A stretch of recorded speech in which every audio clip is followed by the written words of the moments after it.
make us who we are.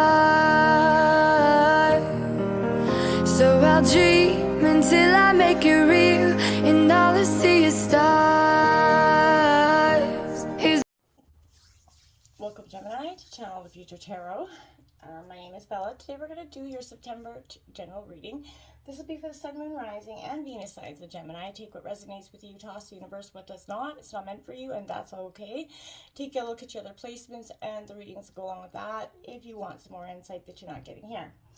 I'm going to use a singing bowl as I do so, taking that deep breath in and exhaling whenever you feel so inclined to do so. Just gonna help balance your energy, sort of set your intentions, okay? If you are new or returning to the channel, welcome. I'm so happy to have all of you. Thank you so much for liking, sharing, subscribing, commenting. It means so much to me to see the channel growing. I cannot express that enough. So thank you, thank you, thank you. Without further ado, let's get started because we've got a lot to touch on today, Gemini.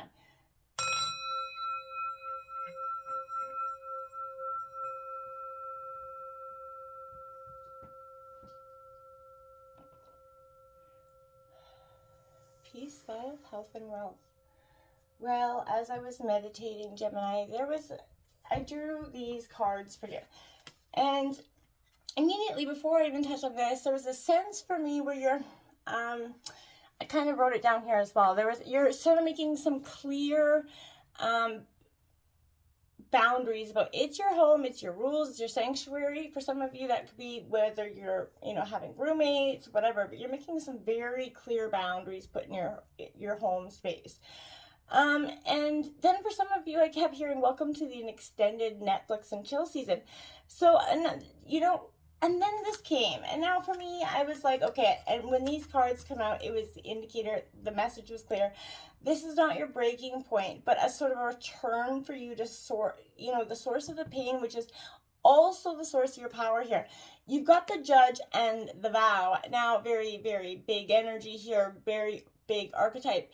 This is incredibly important energy because the Judge represents the diplomat, the critic within ourselves, and the Advocate, you're also learning a little bit of discernment. And I feel like there's a sense of that Vow coming in as well, which has got a lot to do with the parts of ourselves, my friends, that we often, it's that promise, the oath, the contract, and when it is spoken, it sort of shifts into karmic fate. So that's for me a very big indicator of karma coming into be. And now this could be, maybe you're karmically being judged upon something, but I feel it is working in your favor. But the tricky part is, the promises that we make cannot be unsaid or forgotten. So breaking them definitely has lingering, complexities and loose ends. But this is a card of asking you to acknowledge the vow. You are living either consciously or unconsciously, and either recommit to it or create a ritual that signifies its closure. You've been underestimating the power of your promises here for some time. And I also feel like this judges that awakening energy where you could either be in that energy where you're turning painful judgment from the past into judgment of self for others. So just you're learning to discern what is safe, true, and just within yourself. But you don't want to use fear to kind of captivate or push you into that energy of painful judgment. And out of balance, it builds walls separating from the other. And that's not what you're trying to do. But this is also essentially what it is, kind of conscious, it's healed. However, the Judge advocates for all the right things within ourselves, forgiving again and again. Love's the deciding factor in this here for you. And so I feel like, get in touch with the Judge part of yourself right now, the part of you that's looking to advocate or discern, you want some sort of energy around that. So, and maybe discerning around the vows that you made, the promises you made. And looking whether they were, out of a healed part of yourself or an unhealed part of yourself, right? Take a look, an honest look at that.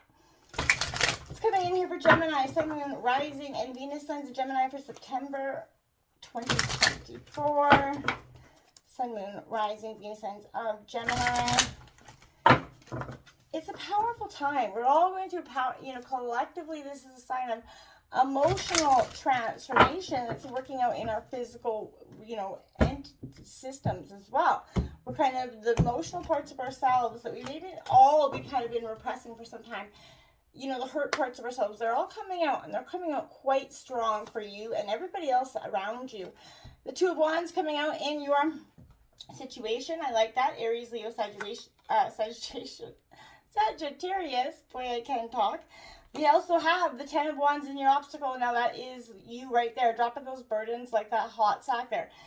Again, Aries, Leo, Sagittarius. This is all about you kind of moving past and not being right there. Five of Swords. You know, conflicted, battered, bruised, coming out of this. You're war. That's what's influencing you, is this energy of being battered, bruised.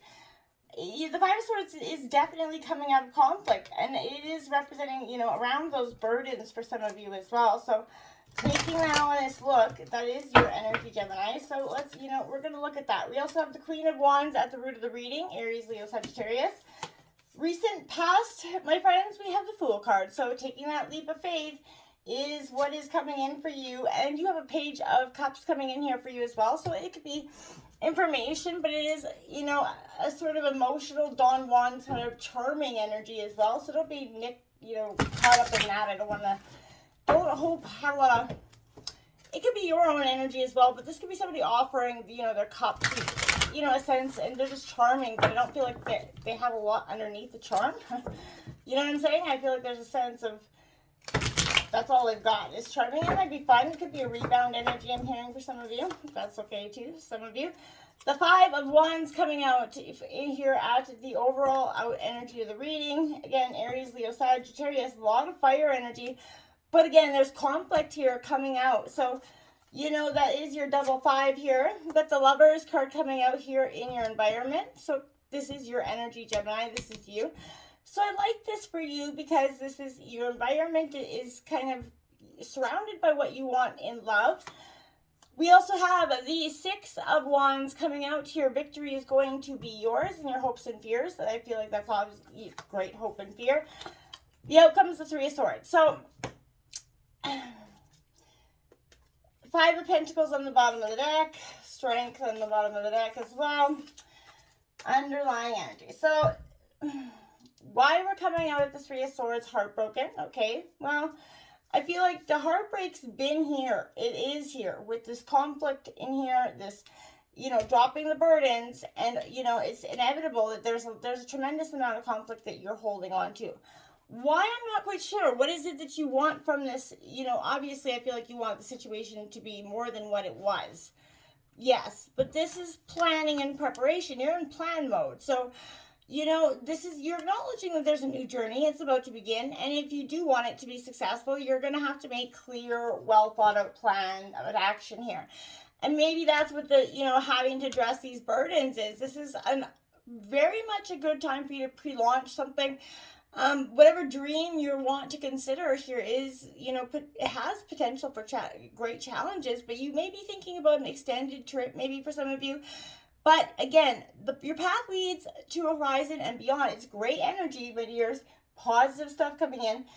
But don't keep thinking that lack of just kind of willy-nilly it's going to be beneficial. It won't here. The Ten of Wands in your obstacles is suggesting yes, you have a lot of burdens here in this situation. I feel like, yeah, there's a sense of, you do know that this is something that you're kind of over, in a sense, this difficulty, despite all the hard work you've seen, and there's a lot that needs to be done, but you're carrying these responsibilities, this weight, and it is beginning to wear on you. And if you're feeling exhausted, it's probably because you've just been carrying this much too long.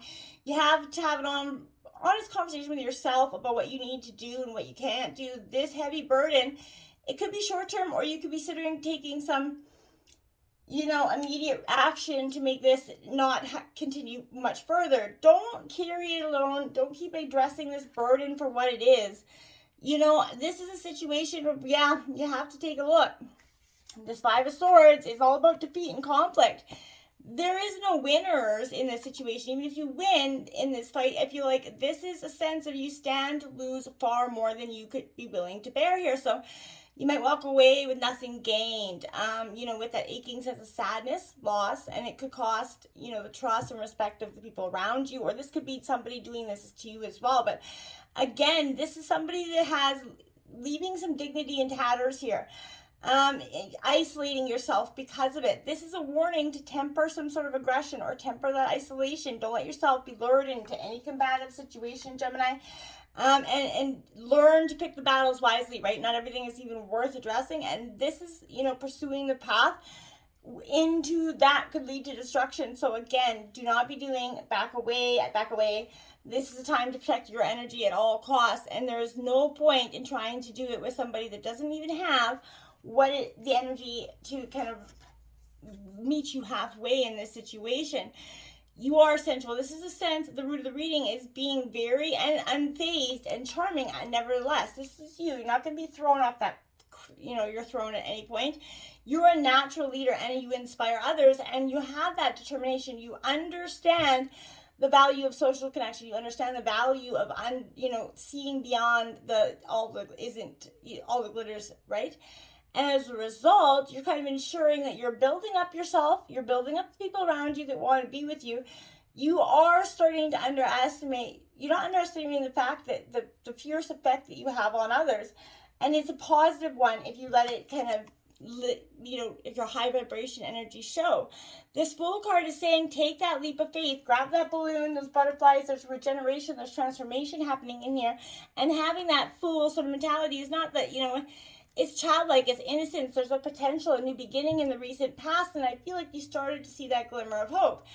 And you have, again, it's not without risk, of course, but if you approach it with this, beautiful energy, that willingness to learn, there is a potential here for great rewards and happiness.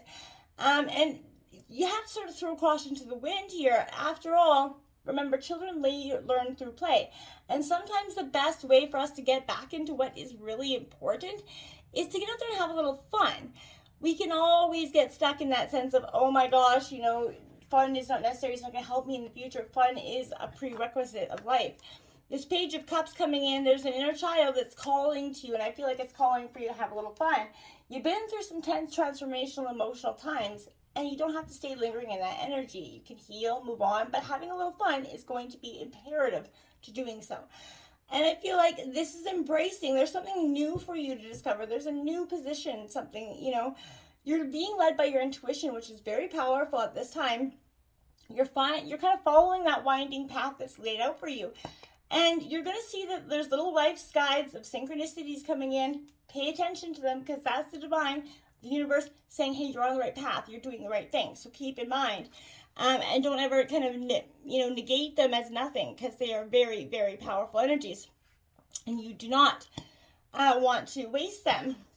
Your overall energy is saying that there's a lot of conflict here. There's a lot of disputes. There's a lot of tension within and without. And it does have an energy to be, rivalry, full of potential. There's an energy of competition here, but egos bumping, jostling. But when confronted with diverse, options, backgrounds, or cultures, it can be very hard to accept perspectives as what they are. Every person has something unique to bring to the table. This could be a sign of inner conflict as well. So keep your core values in mind as you work through, your competing thoughts and feelings, okay? Take the heat out of the situation. If there is space to compromise, do so. Do you need to walk away from the situation? If so, do so. It ain't worth the fight. It isn't worth stirring or saying things that are not meant to be said. This is the relationships, love. This is you, Gemini, coming out in your environment. So this is you. You're, again, creating those boundaries. You're focusing on what's best for you. And you really want to, it can speak to both romantic relationships and friendships, but the most beautiful relationships succeed because both parties are making a true commitment every day to choose the path of living with that open heart and resisting harshness and any irritation. They're open and forgiving and learning, right? And you have to see that within yourself, you have to love yourself first before you can love anybody else. You're really focusing on that now throughout this time. It's beautiful because look at this. There's a sense of triumph and success is right around the corner with the Six of Wands and your hopes and fears. Don't be, shy to cheer yourself on, Gemini. You've worked hard and you have a lot of strength and talents that can be shown at this time and that can be recognized by people around you as well. This is the times when recognition is coming to you, and I feel like it's possible. You're offering encouragement, but don't let fear of self or self-doubt block your path to success. If it's in your mind, get it out of there as fast as you can. This Three of Swords, I feel like could be you. I feel like this could be you. If you get stuck up in your head and start reiterating a path here of something that isn't the conflict, if you let this conflict get the best of you, and it will affect your energy in quite the way. So again, do not let that do so. You don't have to acknowledge or even take this for what it is, right? This isn't you doing so. Whatever unexpected wound is coming up here for you to acknowledge, this is leaving you a little bit of suffering, distress, but it does make you feel a little bit more vulnerable to pain. But like I said before, this is not your breaking point, but a return to the source of this pain, which is also the source of your power. So flush out all the pain so you can begin to build yourself back up again. And that's truly where I feel like this whole reading comes back to. You being that judge, the inner critic of yourself, but underestimating your own power, that all this breaking point, all of this was meant to help you rise, to help you make the best of this pain, but make the most of this pain and turn this pain into your power. Until next time, namaste.